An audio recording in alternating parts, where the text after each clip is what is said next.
투석 환자 여러분들, 특히 앞으로 투석의 기능이 점점점 좋아지면서 여러분들이 훨씬 더 건강하게 지내실 수 있습니다.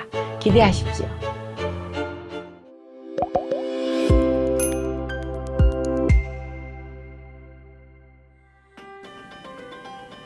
안녕하세요. 더 맑은 내과 원장 박민선입니다. 의학의 발전함에 따라서 만성질환 환자분들의 삶의 질이 점점점 좋아지고 있습니다. 만성질환이 있다고 실망하지 마시고 몸을 좀 더 튼튼하게 긍정적인 마음으로 잘 적응하시기 바라겠습니다.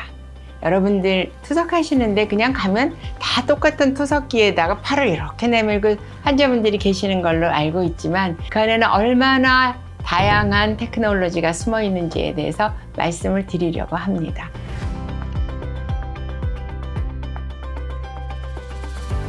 만성 신부전증 환자들이 나빠져서 결국은 말기 신부전증이라는 상태까지 들어가면 나의 신장 기능만으로는 내가 건강을 유지할 수 없어서 투석 혹은 신장 이식 같은 방법을 동원해야만 내가 건강을 유지할 수 있다라는 뜻이 됩니다. 그래서 많은 환자분들이 투석으로 치료를 하고 있어요. 투석을 하는 이유에 첫 번째는 여러분들 몸속에 신장으로 배설돼야지 될 노폐물들이 나가지 못하고 피 안으로 돌아다녀요.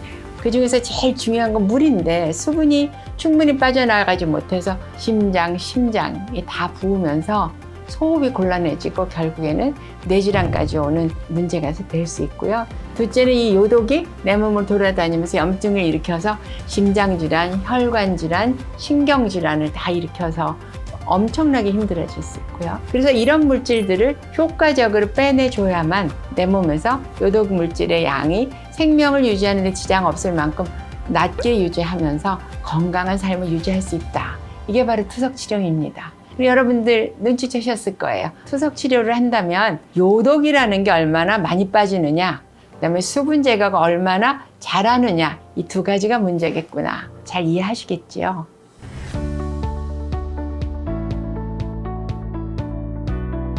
첫 번째로 중요한 수분의 조절은 여러분들 건체중이라는 얘기를 들어보셨을 거예요. 환자분들 몸 안에 있는 수분의 양을 환자분들의 건강을 유지하기 최적인 상태로 만들었을 때 몇 킬로그램을 유지해야 될까? 투석 시에 우리가 오늘은 체중 조절을 1kg 하겠습니다, 1.5kg 하겠습니다는 대부분 수분을 얼마나 조절해서 건체중에 맞춰드리느냐가 첫 번째예요. 두 번째로 중요한 거, 요독은 어떻게 해야 될까요? 요독은 사실 필터라는 것을 피하고 투석액이 지나가면서 피 속에 높은 농도로 있는 요독을 투석액 쪽으로 빼줘서 제거하는 게 투석 방법입니다. 그래서 이렇게 많은 요독들을 제거하는데 여러분들이 투석의 역사를 조금 아실 필요가 있어요.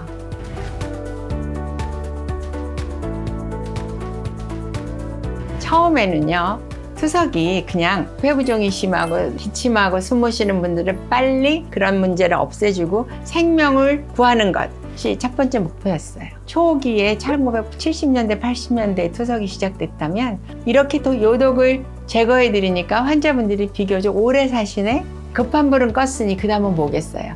이 환자들이 정상에 가깝게 생활할 수 있도록 재활하는 게 목적이잖아요. 그래서 첫째는 지금 당장 당면한 생명에 위협하는 요소를 제거하는 것. 둘째는 삶의 질을 유지할 수 있도록 하는 것. 셋째는 건강한 생명 유지를 오래 하는 것. 이 세 가지가 투석의 목적이 되었습니다. 그래서 초기에는 크레아티닌이라는 게 우리 몸에 있는 요독을 대변하는 물질이거든요. 그래서 그 크레아티닌이 충분히 없어지면 비유엔이라는 게 충분히 낮아지면 좋을 거라고 생각했어요. 근데 세월이 가면서 우리가 연구를 해보니 크레아티닌이나 비유엔은 사실 환자의 몸을 해치는 나쁜 물질은 아니야. 신장이 나빠지면 그 물질이 혈액나에 쌓이기 때문에 우리가 예측을 하기 위해는 좋은 물질이지만 실제로 그 물질들을 많이 제거했다고 해서 충분히 좋아지게 할 만큼 좋아지진 않은 거예요. 그러면서 연구를 거듭할 때 봤더니 이 세상에는 우리 사람 몸에서 발생하는 요독물질이라는 거는 비유엔, 크레아티닌, 수분뿐만 아니라 여러 가지 단백질들도 다 배설돼서 나와야 되는 거구나 하는 걸 알게 됐어요.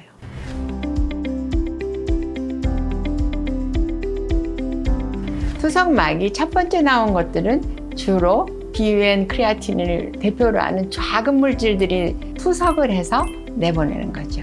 그래서 이거를 우리가 저효율 투석막이라고 얘기하고요. 그 다음에 중간에 그것만 아니야. 그거보다 훨씬 더 큰 물질들이 있고 그 훨씬 더 큰 물질들이 10년, 20년 투석한 사람들한테 여러 가지 합병증을 내는 게 중분자 물질이라는 게 중요해. 그러니까 중분자 물질을 좀 더 잘 배설해서 하기 위해서 투석할 수 있기 위해서 만든 게 고효율 투석막이라고 하고 이 고효율 투석막이 하이 플럭스 멤브레인이라고 이야기해요. 그러고 나서 또 한 10년 지나고 봤어요. 그랬더니 무슨 일이 일어났느냐. 중분자 물질까지도 잘하니까 환자들의 삶의 질이 좀 좋아지긴 했는데 여전히 풀리지 않는 합병증들이 많이 생긴 거죠. 심혈관 질환도 여전히 많이 생기고 하지 불안 증후군이라든지 밤에 잠이 잘 안 오는 혹은 손발이 저리고 아픈 거라든지 심혈관 질환 같은 것들이 우리가 원하는 만큼 좋아지지가 않는 거예요. 그래서 만들어낸 게 뭐냐면 그래, 그동안에는 투석으로만 했다면 고효율이든 저효율이든 투석만으로 했다면 여과라는 방법, 그거는 투석액을 엄청 많이 써가지고 그 둥실둥실 떠다니는 걸 슬슬 빼내는 방법이거든요. 그 여과라는 거를 같이 넣자.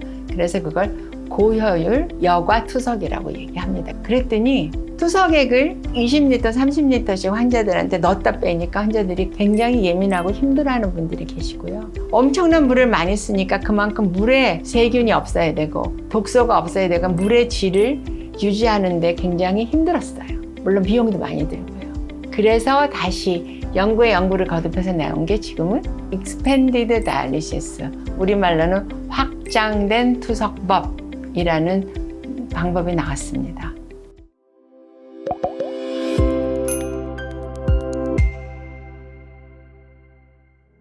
여기까지 오면 여러분들이 아마 이거 복잡해. 뭐가 그렇게 복잡한가요? 사람의 몸은 굉장히 복잡한 세계입니다. 저는 어떻게 생각하냐면 내가 연구를 할 때나 이렇게 투석 같은 걸 하면서 환자들을 볼 때나 새 신약이 나왔을 때 신이 만드는 이 인간이라는 게 얼마나 복잡한지 네가 잘난 척하고 요것도 하고 요것도 하지만 아직도 할 일이 많단다. 혹은 그것도 알아냈니? 제법인데? 그 다음에 뭘 알아낼 거야? 이렇게 하고 들여다보시는 건 아닐까 하는 상상을 하게 됩니다.